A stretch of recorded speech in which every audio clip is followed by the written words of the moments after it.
Unpack. Everyday Muslim will address the misconceptions on Islam, foster a peaceful coexistence, and guide the everyday Muslim on the journey in Islam. Everyday Muslim, Saturdays 11 a.m. on Women Radio 91.7. Simplified understanding of the deen.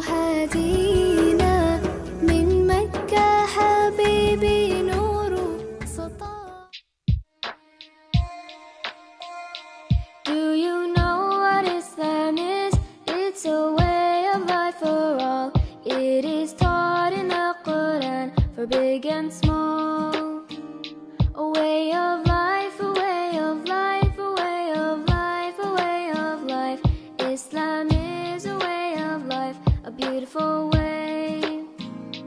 Do you know what Allah says? He says that life's a big, big test. He says that life's a borrowed space, returned upon rest. A way of life, a way of life, a way of life, a way of life. Islam is a way of life, a beautiful way.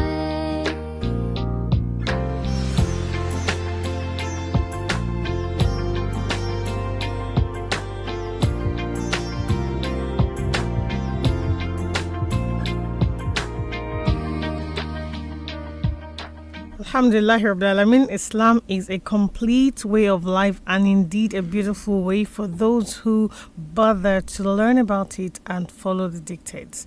My name is Amina Adams and I'll be the one leading us all the way to 12 on Everyday Muslim Live on WFM 91.7. You want to invite your family members, friends to tune in.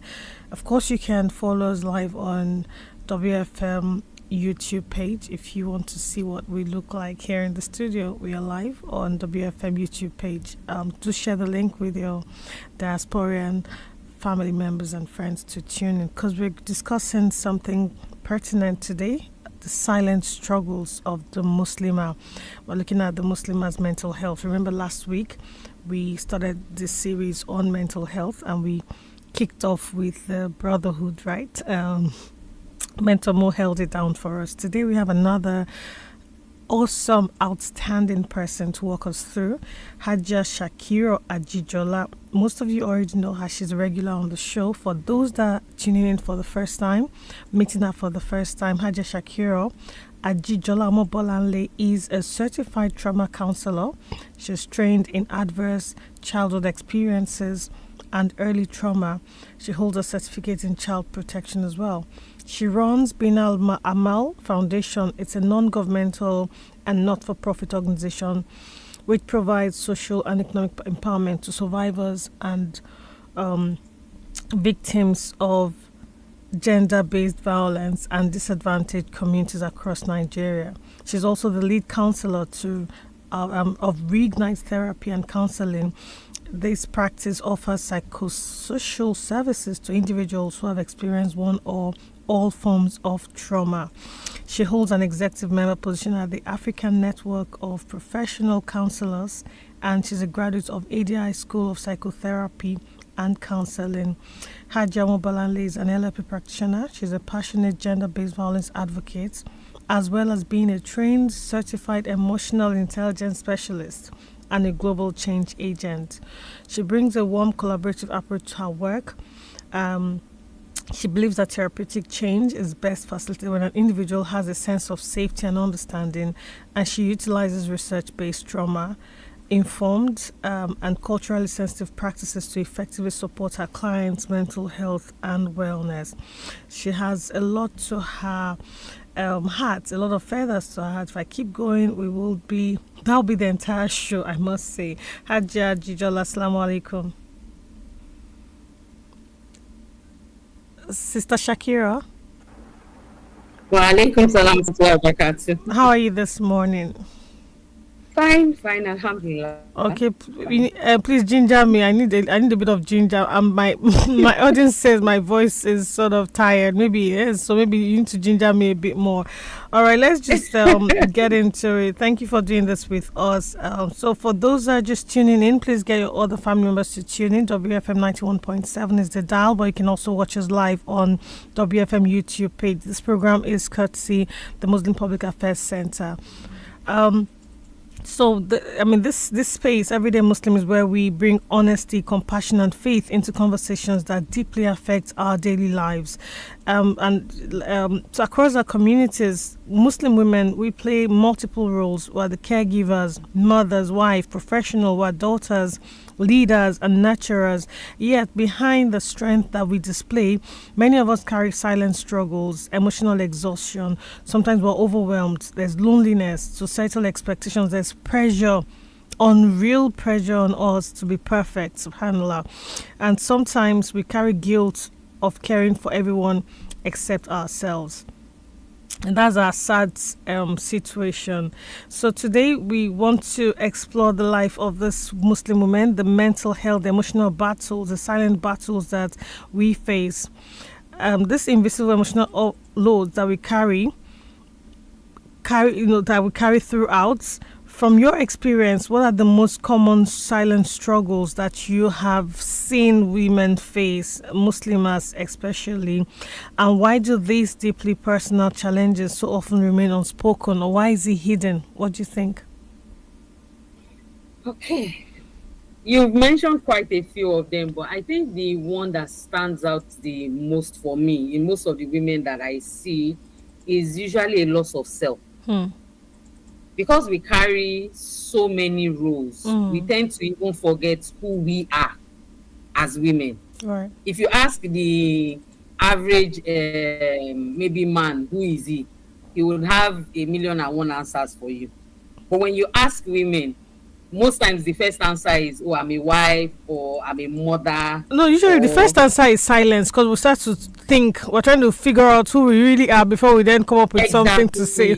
So the first thing is silence, and you're lost. You're actually lost in because thoughts. You're wondering who I really those roles is us. I but agree. The thing there is, exactly. And the thing there is, those roles that we choose, or those things we use to describe ourselves, are not us. Indeed. They are just like you said, they are just roles that we play as women. Another thing is, most women tend to feel that overwhelming sense of, am I doing enough? And that's because we're doing so many roles. I think it was last year, and it spilled into a little bit of this year. Most of the people that I saw said most times they are up late at night, going through the different roles that they are playing, and they feel they are not doing enough because they are spread so thin in so many different directions. Right. So, and one of the things is, it's difficult for you to have that conversation with, your fellow woman. Why is that? On different levels. Okay. Some people downplay it. Some say they downplay it because, it depends on if you are talking to a friend that is achieving so much and seems to be able to carry all these roles effortlessly. And you are struggling, and you seem to think, I keep telling her every time that I'm struggling with this, and she seems to carry it so well that, is it that I'm not doing enough? You're not good enough. I'm not pulling your weight enough well as I should. So that's why most times women tend to downplay, especially how they feel, their silent struggles. They downplay it a lot because they feel they'll get judged, maybe. Everything, because they will look at me somehow and be saying, in this day and age where the strong women narrative is being portrayed, right. The woman that can balance and juggle everything is being portrayed, and you are now telling us that you are struggling how, why? Indeed. So those are the things that women face, and it's a whole lot. But we're slowly getting there where we're encouraging people to try and find, maybe even if it's just that one person that would willingly listen to you, like just vent every single day, even if it's just one person. Because for us as women, one of the things I've realized with our silent struggles is, most times we don't need anyone to, tell us. Prefer solutions, right? We don't need solutions when we are, letting off steam. Right. What we just need is for you to listen. Just an outlet. Let me, exactly. Just let me share what I am going through. Let me vent. Let me just complain about it. And once I'm done complaining, while I am even complaining, I already know what I need to do. Right. And when I'm done talking, thank you so much, hug me, wipe my tears, and then, I just get back on the grind. Right. So that's it for me. What a woman's world we live in. So many women, we feel torn between pressure to be perfect, patient, and endlessly available. And yet, our personal well being is also there hanging on the loose. How can we differentiate between what Islam truly asks of us women and what culture unfairly imposes on us, especially regarding emotional expression and mental health? Okay, so for the thing that is religion and culture are on two separate planes. All right. So on the one hand, Islam, emphasizes compassion, kindness. It also teaches us how to, like strike that balance or find that balance. Okay. For culture, has, like its own standards. Just like I mentioned earlier on, it has its own standards of perfection and how you are supposed to do things. A man is supposed to be this way. A woman is supposed to be this way. For women now, in Islam, women are, yesterday I was thinking about it because I was going over the questions again, and it just struck me that in Islam, women are catered and cared for such that even Allah dedicated a whole verse in the Quran to us. A whole chapter, yes. Yeah, a whole chapter, sorry. And that's like just tells us that we are loved, we are cared for right from the start. Right. But for culture, there's already set down rules. That disparity struck me yesterday, and I kept thinking about it for quite some time. In culture now, they're saying women are either, you're supposed to be a caregiver, you're supposed to be able to cook properly, you're supposed to be able to know how to take care of the house, you're supposed to be able to carry the weight of so many things, you're supposed to be able to bear everybody's burdens. Culture on its own, in a way, when you like try and break it down from so many angles, where is the part where the woman has someone caring for her or doing all these roles that she does for so many people for her? That's where the disparity stood out for me. Okay. Because in Islam you have that community where even if you have one issue or the other, you have people standing in gap for you and all that. But culture-wise, there are certain things. I'm Yoruba, and if I'm talking from my own, point of view, there are certain things that as a woman in culture that you're not supposed to. Don't say this one out to better keep it to I hear you loud and clear. There's a long list of things that you are not supposed to share with anyone, not even your fellow woman. Keep it to yourself. Endure it, because women are supposed to be, even though yes, culture somehow portrays us as being a little bit, less stronger than men, but there's still that underlying tone of you must be strong in certain aspects. So that's where the disparity is for me. Interesting. Yeah, I thought you were going to even also mention that at some point, actually, the Muslims today, we seem to have blotted out the line. Sometimes we're even practicing culture and we don't even know it's cultural, that this is not Islam. But anyways, that's not my bit to handle. Let's talk about anxiety, emotional exhaustion, hormonal changes, the burnout. These are real things that we face, but often overlooked in women. We're supposed to suck it in, right? What are the early subtle signs that a Muslim woman may be emotionally overwhelmed, even if she appears strong and active? And how can she begin to prioritize self-care without feeling guilt or selfishness? So that don't be so every time when they don't land for Yaba left, and that time we know say something don't happen. What are those early signs? I always tell, just like you said, self-care.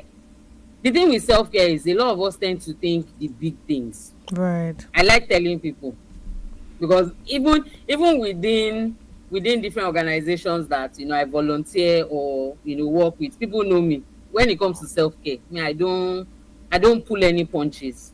Once I am tired, I shut down. I will delegate before I shut down, but I will shut down. And I always tell them, self-care does not have to be something big, like taking yourself to a spa or going shopping. Self-care can be as simple as you just switching off your phone or putting it on silent for about 2-3 hours. Right. Not taking any calls, relaxing. So if we're dialing it back, how do we know, or what are the warning signs when we know that, okay, we're already getting close to that thing? One of the ways is when you begin to feel extremely exhausted. Right. You go to bed tired, you wake up tired. The most obvious one is when you don't have any interest in what you are doing.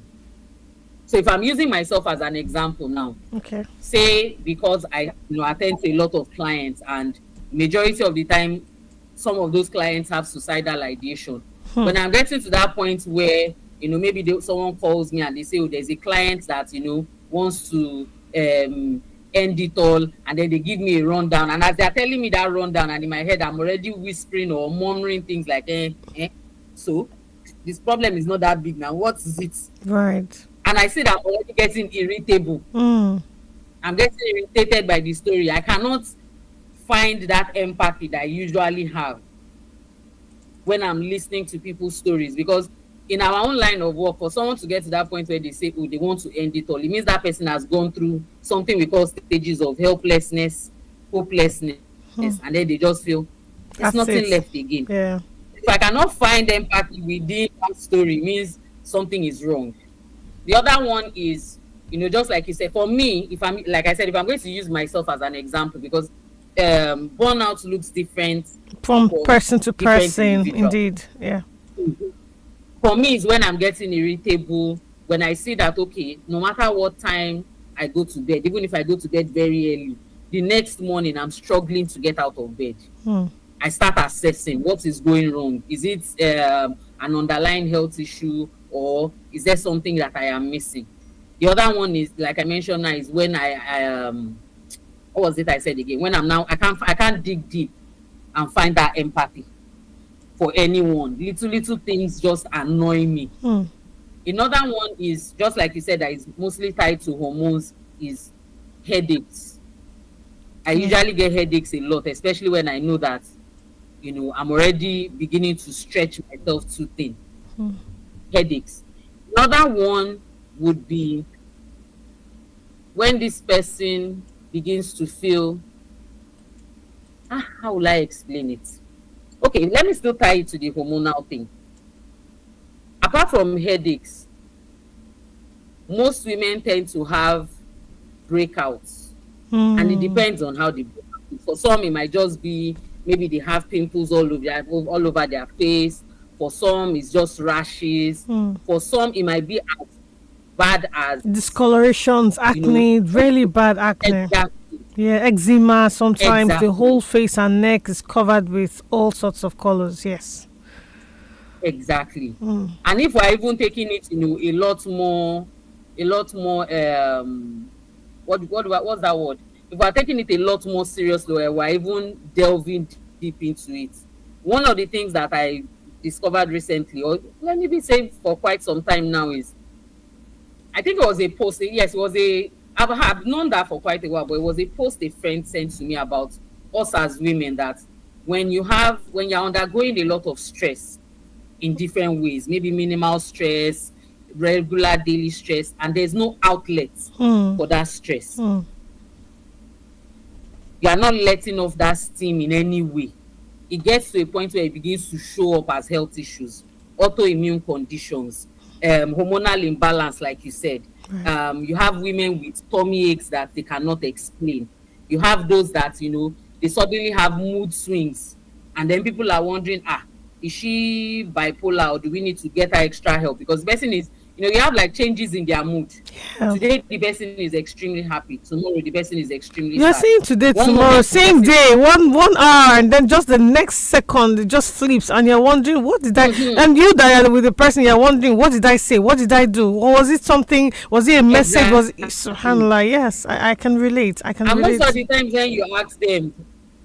the times when you ask them, what happened, they're like, I don't know. Honestly, Andrew, you really don't know. You honestly don't know. But these chemical changes and reactions are just happening there because you've bottled up so much. You've let it all, you've locked it all in, and it's just exploding there. Or rather, should I say imploding, because it's not coming out. So it's just being, subhanallah, what women... Because that's why it gets interesting for us as women, because we have so many hormones that do different things. Yes. When we are having our periods, when we are pregnant with children, after we've had the children, even when we are breastfeeding, when we are raising the children, there are so many different hormones that come into play. Now mix stress into that as well. Subhanallah.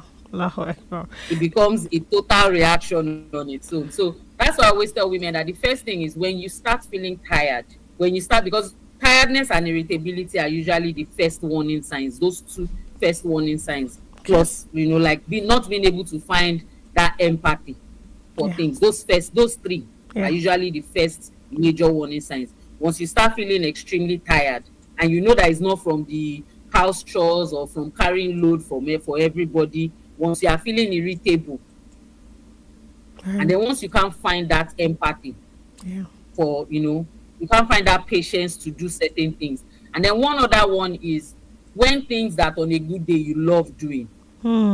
That's another major red flag. When things that you love doing on a good day start to turn you off. Starts to you lose. One is you lose interest. You are now just doing it mechanically. Then another one is when you begin to feel like as if your life is on autopilot. Because I've heard a lot of women say that they feel that it feels like my life is on autopilot. You've lost control of everything. Everything is just going on its own. Everything doesn't turn you on your own. After doing my salat, I look at after looking at children, I get them to bed. I cook food. I look at, and when by the time they, explain that cycle, they're like, it's like wash, rinse, repeat. Once a woman begins to start looking at things in just that cycle, she's not thinking of anything outside of that. Because most times when I ask them that, okay, you're saying that this is how your life is 24/7. What other things do you do? Do you relax in between? Do you watch TV? Do you maybe just sit down and just, take time out for yourself? For majority of those that feel like that, when you ask them, some will even look at you weird and say, where is the time? Where do you want to slot that in? Is there wine? Even if they are resting, exactly. They'll tell you that maybe they are catching a quick break, maybe when the children are watching a program and they sit down with them. And I'm like, you are sitting down with the children to watch a program, it's not you resting. Right. You are still monitoring what they are watching. Exactly. So that you are sure that they are okay. So you are still doing a task in itself. Right. So when do you find time for yourself?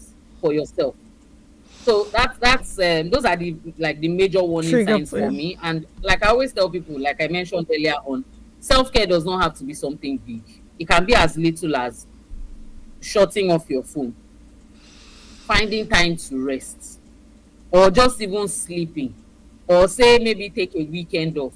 For someone like me now, because weekend of the off work that I do, that you have that you would have survivors calling at odd hours, either because they are maybe feeling, they are feeling overwhelmed at that point in time, or maybe something happened at that point in time. Then my phone used to be on, like 24/7. I'll be getting calls 12 a.m., 1 a.m. in the morning, until I realized that it was affecting my sleep and it was affecting my health. Yeah. So the way my phone is now, once it is 11 o'clock, the phone goes on do not disturb. Right. And it does not come back on until after Subuh, right, the next day. So unless it is an emergency and you call maybe more than once or twice, right, that's when that call will go through. And then I now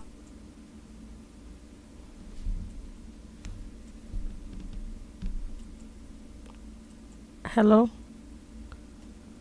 Oh, I've lost. There's a network glitch. Hajia Shakirah. Okay, so we're having a bit of a struggle. We've lost her for a few minutes. Hopefully she'll get back. This is Everyday Muslim Live on WFM 91.7. And we're looking at the silent struggles women face. And we are shining the light on the Muslimas because there's this level of... there's this perception that the standard we're supposed to maintain, the the composure we're supposed to have at all times, irrespective of what we're going through, we're supposed to put it aside and face it heads on, right? We're supposed to be a certain way. And all of this, where is her own being in it? Where's her own mental well being? Where's her own healthy being in all of this? And that's what we're looking at with Hajia Ajijola. But we've lost her, all thanks to network glitch, while she tries to reconnect. We're here. We'll take a quick break. When we come back from the break, all things being equal, we will have resolved this glitch that we are experiencing at the moment, and we can continue with our conversation. Hopefully I get to open the phone lines. I did apologize last time that I didn't open the phone lines. Today I will do my best to open the phone lines so you can interact with us, but you already have our WhatsApp lines. Feel free to drop messages. We'll read it out as they come in. We'll go on a quick break and we'll be right back. Let me try to resolve this network issue with Hajia. Stay with us.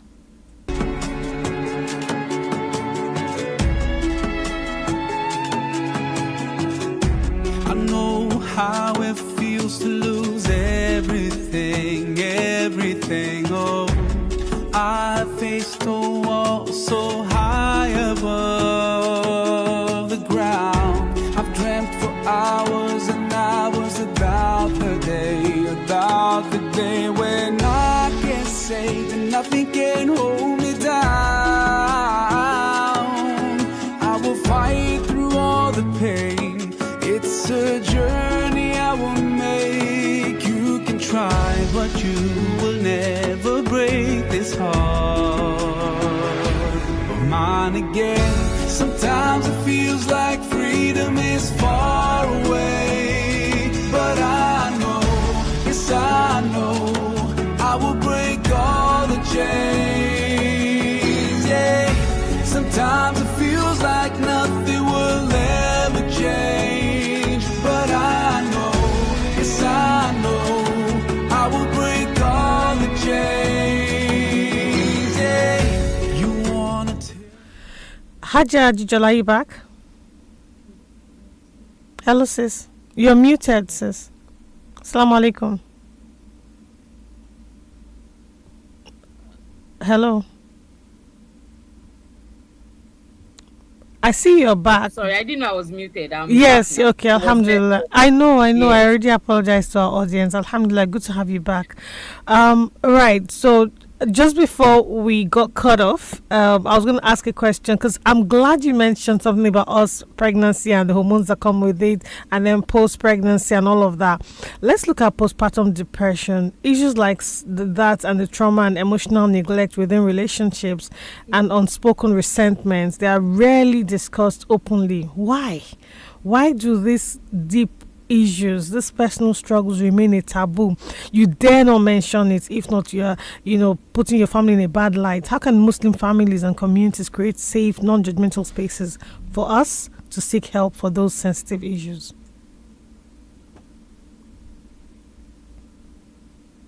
Okay, so one of the things I always tell people is, just like you've mentioned, we need to get to that point where we are able to dig deep and find empathy for women.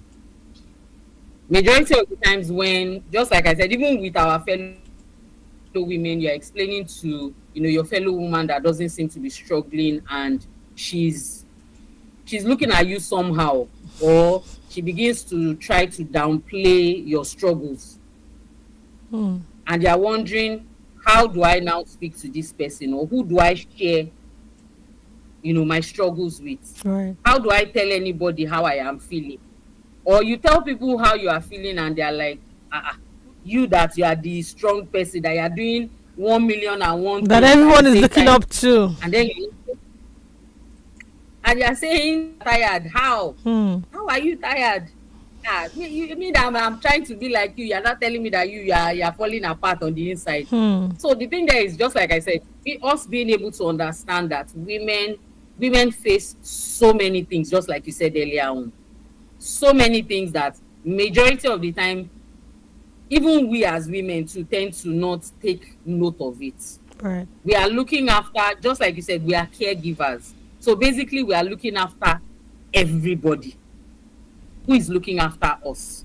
So it's like enlightening, and that's pretty much what we still keep doing, enlightening everybody, us as women, as ourselves, enlightening, husbands, fathers, brothers, uncles, even our religious leaders, that there are certain times when women would not feel or be at 100%. It does not mean that they are any less of a woman. So let's, start. We encourage men to be more supportive.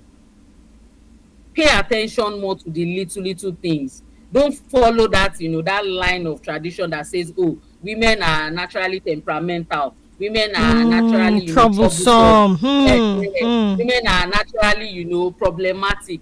Majority of those labels are when we are undergoing those hormonal imbalances. Right. Or when we have those different hormones playing up at different times. If we are using, our menstrual cycle as an example, there are some people that almost at least a week before or 2 weeks even before their period shows up, their mood is all over the place. Right. They are temperamental. They are getting angry over, seemingly inconsequential issues. Yeah.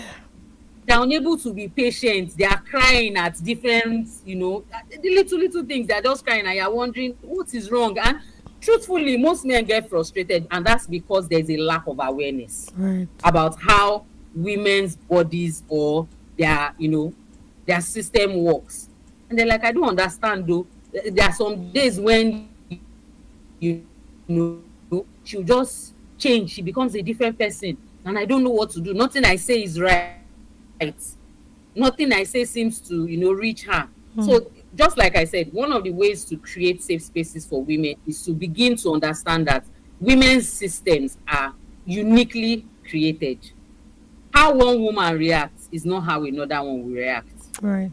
What one woman can shoulder with ease, another one would fall apart almost immediately. So it's us being able to, like I said, raise awareness about, women's issues. I think that's what they call it in Senate and, in political spaces. They say we are discussing women issues. Have someone that, understands these women issues to the point where they can explain it. Because back in the day, we used to have, male politicians and senators and all that, discussing women-related issues until, women start speaking up. That we can't have a man speaking about what you don't know. Talk about what you don't know. Because he does not get he can get it on paper, but he does not get it internally, or how we, see or feel or go through these emotions. So it's continuing to raise awareness. And also we can also start from our homes. I think I mentioned in one of the episodes I was on when they were talking about, I think, the boy child. And I mentioned that for my sons now, when it comes to that because I know that period, that's, and I'm always emphasizing on that, because that's the major part where I see where women usually go through those emotional overwhelm. For my children now, especially the boys, I explain to them, there will come a time once in a month where your wife, there's nothing you will say that she will understand you. She'll be in a bad mood for some days. It might be a week, it might be 3 weeks. They understand that menstrual cycle. I didn't teach just my daughter. I taught the boys the menstrual cycle as well. Mashallah. They understand the menstrual cycle. They understand that, okay, at this point in time, she will need menstrual pads. She will need a lot of comfort. She will need a lot of warmth. She will need a lot of understanding. It's a start. Also letting them know that there are times when you would need to step in for your wife, even if she doesn't request ask for for help. It's being able to, help them also, because we as women too, we most times do not ask for help, even though we know we need it. We are not allowed to culturally. Who did you see in the family lineage? Seeking help. You've gotten it. Your mother was a Voltron. Your great grandmother was, Van Damme. Who are you? That you're asking for help. We don't have weakling in our lineage.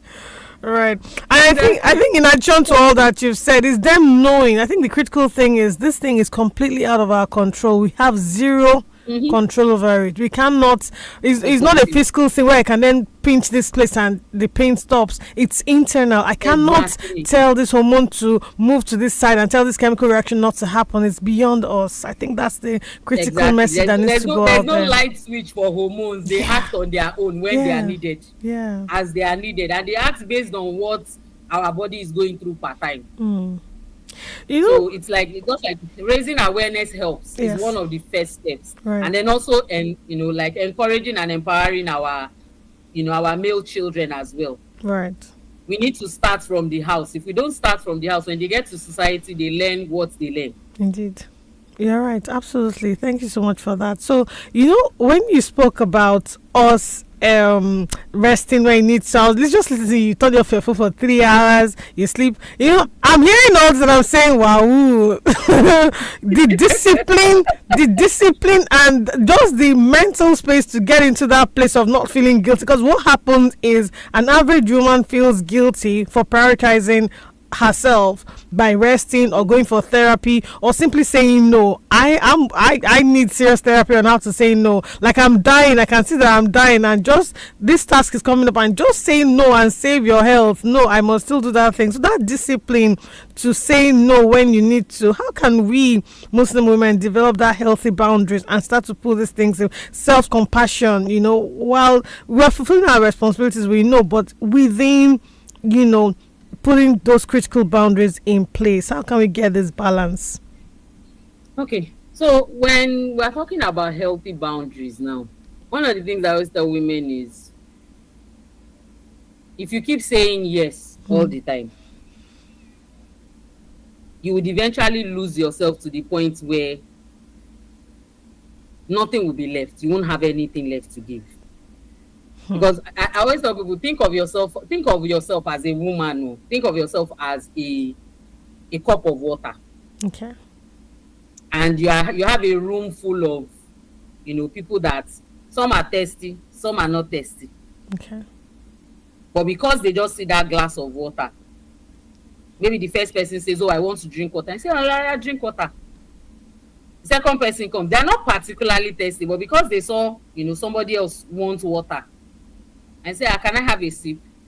And you have that whole full room. Mm-hmm. Not, like I said, not everybody needs your help at that point in time. Yeah. Not everybody needs your help. But because they see other people asking you, and then they realize, oh, this person can be useful for me. Even though, it's not like what I need her to do is that big. So if you are that cup of water and you keep telling everybody, take a sip, take a sip, take a sip, take a sip, before you know it, that cup is empty. Indeed. Who is going to fill it back for you?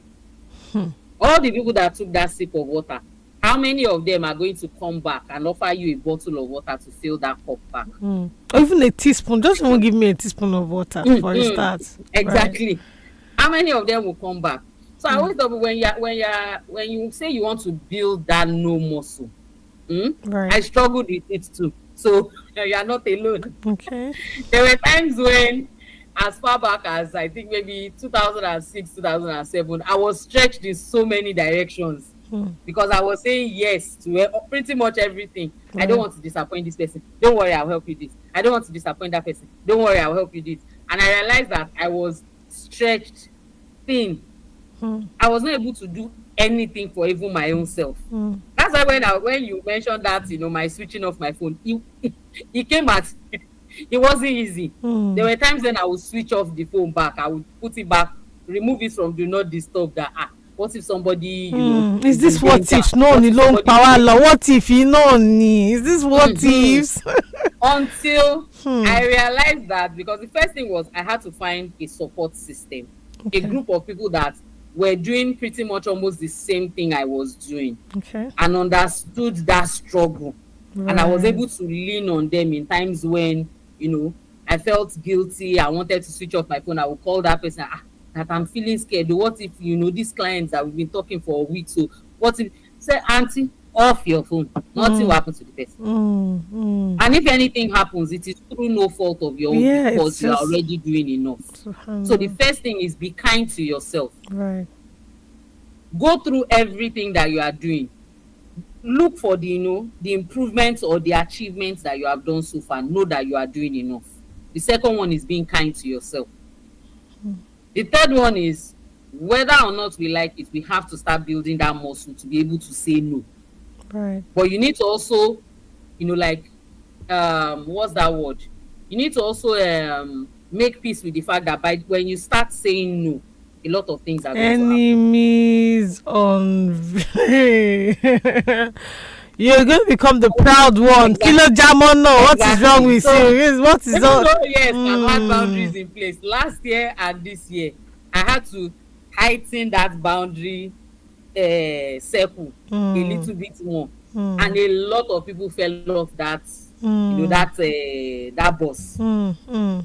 People that were used to, having access all the time, people that were not used to hearing no, people that were used to having me say, oh yes, I'll do this, oh yes, I'll do this, and just like you said, enemies showed up. People that got angry showed up. I have people now that don't speak to me again, just because of this, drawing that boundary and being able to enforce it.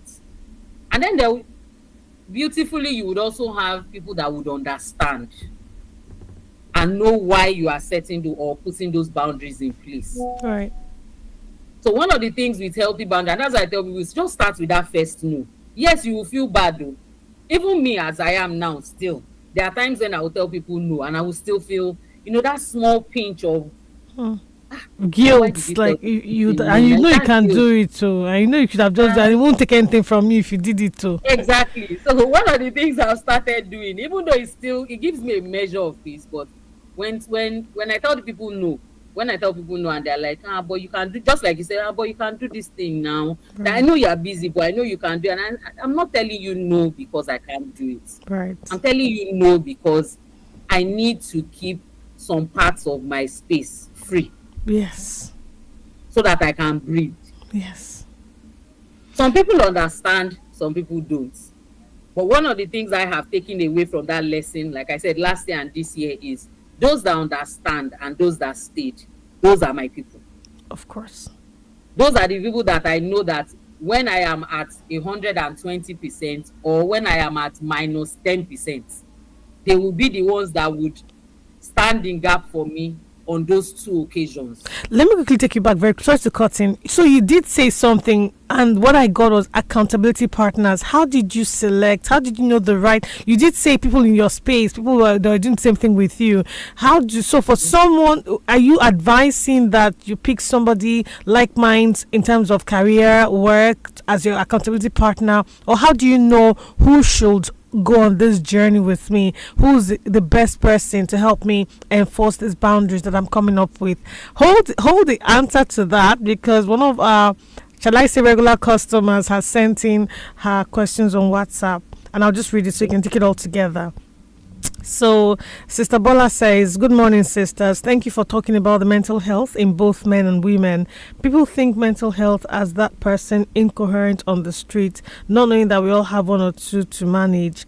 Number one, how do you encourage women to speak out when they don't feel right? Did you get that? Mm-hmm. 2, how do you encourage families having family time out at least once a week? It shouldn't always be usuro, asalatu, etc. And on the 3rd note, how to imbibe self-love at least once a month? Those are the questions from Sister Bola. Thank you. And she says we need more of this, and I guess that message is for Unpack and WFM to create more of such conversations. Yeah, so over to you, sis. Okay. All right. So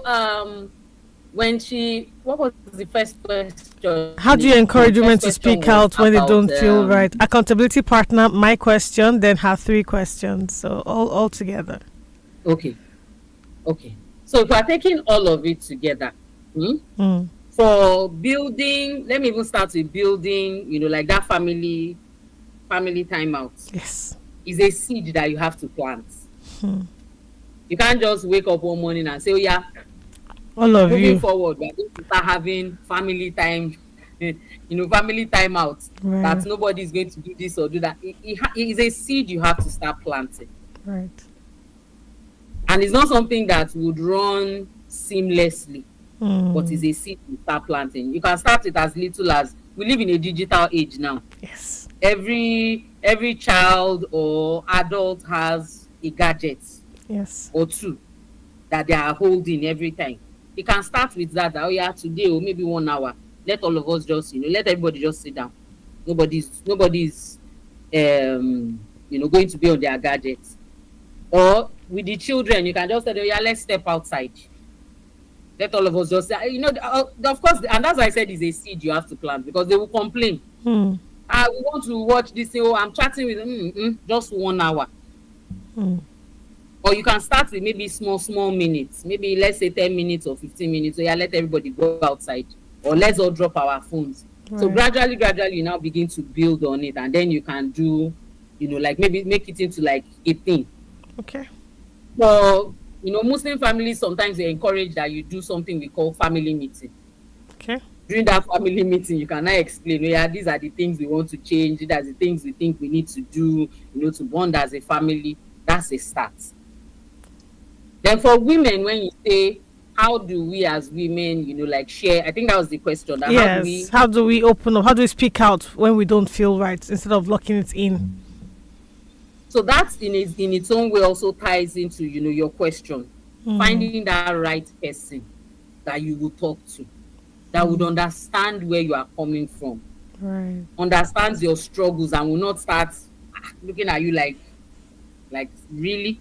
Now, while, just like I think there's this Yoruba adage where they say we cannot see, if only we could open, everybody's stomach, we will see who is for us. Yeah.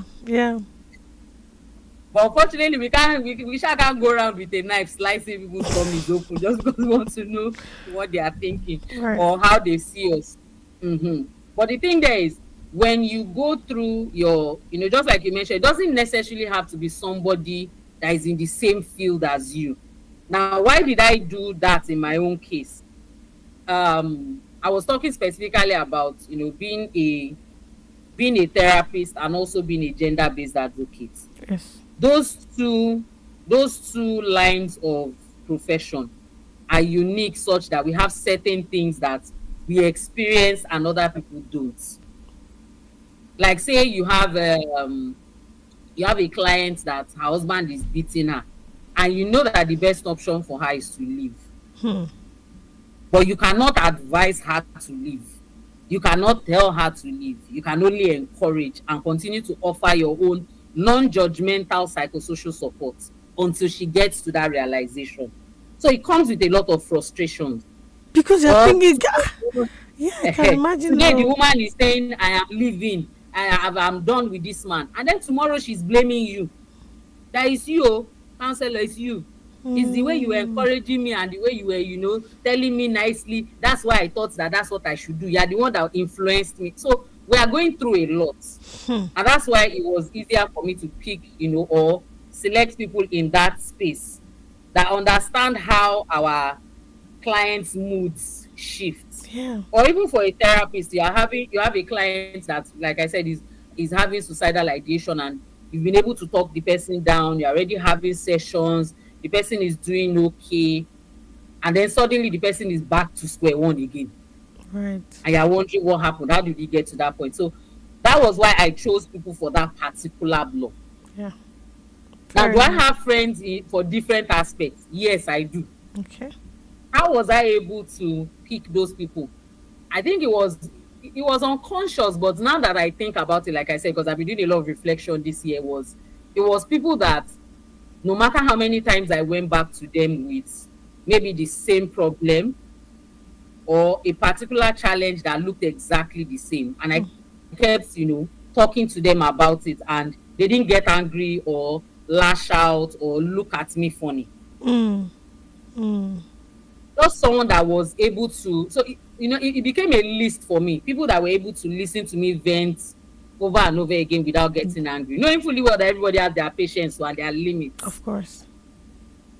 Knowing that there were people that would hold that ground, and while they were holding that ground at that space for me, they knew when to just let me talk. They knew when to, offer 1 or 2 words of encouragement. And then they knew when to say, okay, so what do you want us to do? Or how do you think we should, address this challenge? Because for finding that support system, it varies for everybody. Yeah. You know, just like you and I were talking about earlier on now, there are some of us that what we just need is someone to just listen to us vent. Don't offer advice. Don't tell me what I need to do at that point in time. Just Listen. hold that space for me. Let me speak and talk and cry and vent. And while I'm doing that, I already know the answers. And then when I'm done, just give me that hug, wipe my tears for me, tell me everything will be fine, and let me be going my way. And remind me that you are available if I need to come back. Exactly. And then there are some that while they are talking and they are crying and they are a mess, they need you to keep offering those words of encouragement. Yeah. They need you to keep asking them, "We are, what do you want us to do?" And we are, maybe we should try this. There are some, so everybody varies. And then there are some that they just need you to sit in silence with them. Don't say a word. Don't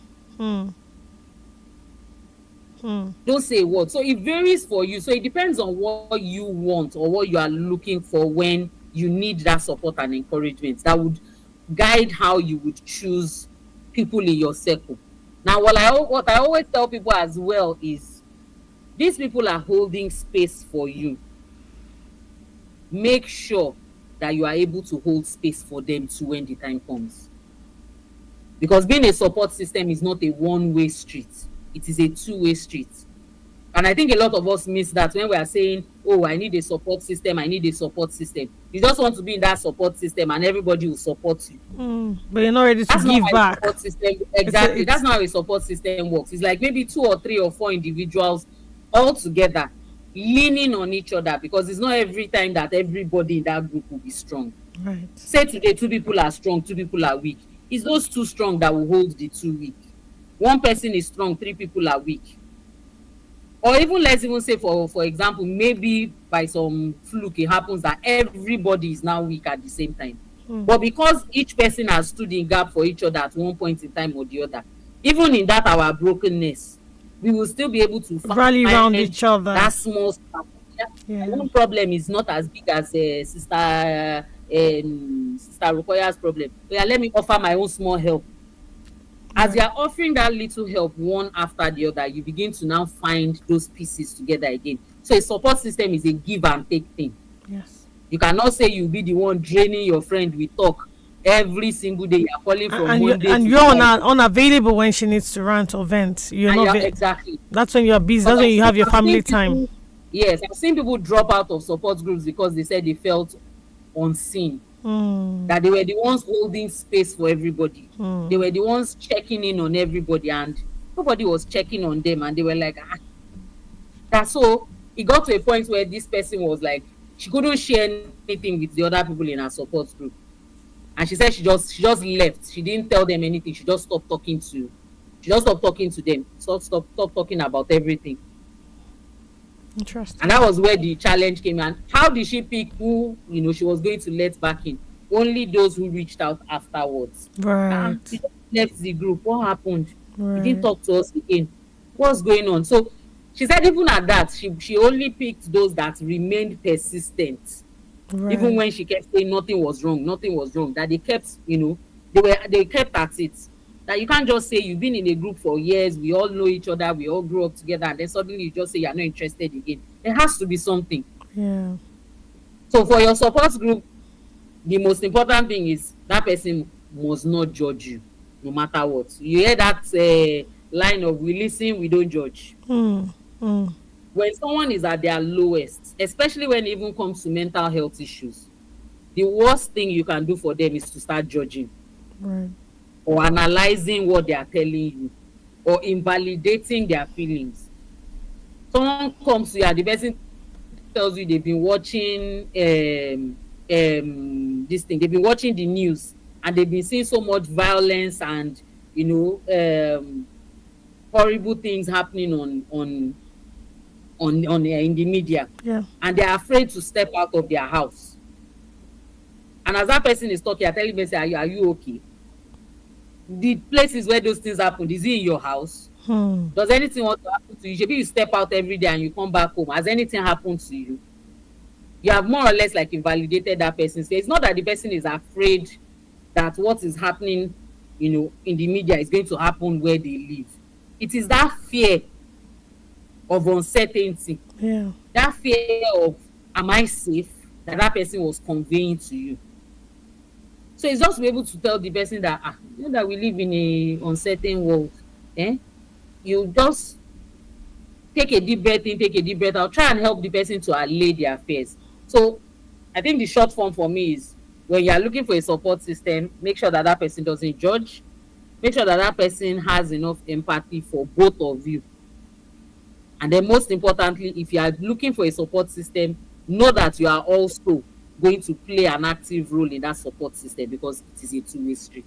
Thank you so You much, give sis. your What I heard you say is "day for who, day for you." Now, be that. Now, what yes, you talk be that in short, in the easiest summary. Day for who, day for you. Be there for the person who's there for you. So it's a two-way street. I hear you loud and clear. And thank you so much. We're out of time, but we've not even exhausted everything we're here to exhaust. So I am sure you know already. You're coming back. Not to worry about it. I'm always glad to come. May Allah spare our lives till then and beyond. Jazakumullah khairan. It's always a pleasure to have you on the show. Everyday Muslim comes your way every Saturday morning, 11 to 12 noon. And of course, if you'd like to be part of the show financially, please reach out to us at WFM 91.7. We'll be happy to collect your money and take this to the next level. Abby, we'd like to take it to the bigger sites. Thanks to Harrison and my sis here, Fumbi, for making this work. Thank you so much. All right, I'll leave you with Nasheed, and we'll see you same time next week. Have a blessed weekend and a blissful week ahead. Masalam. Wa alaikum salam.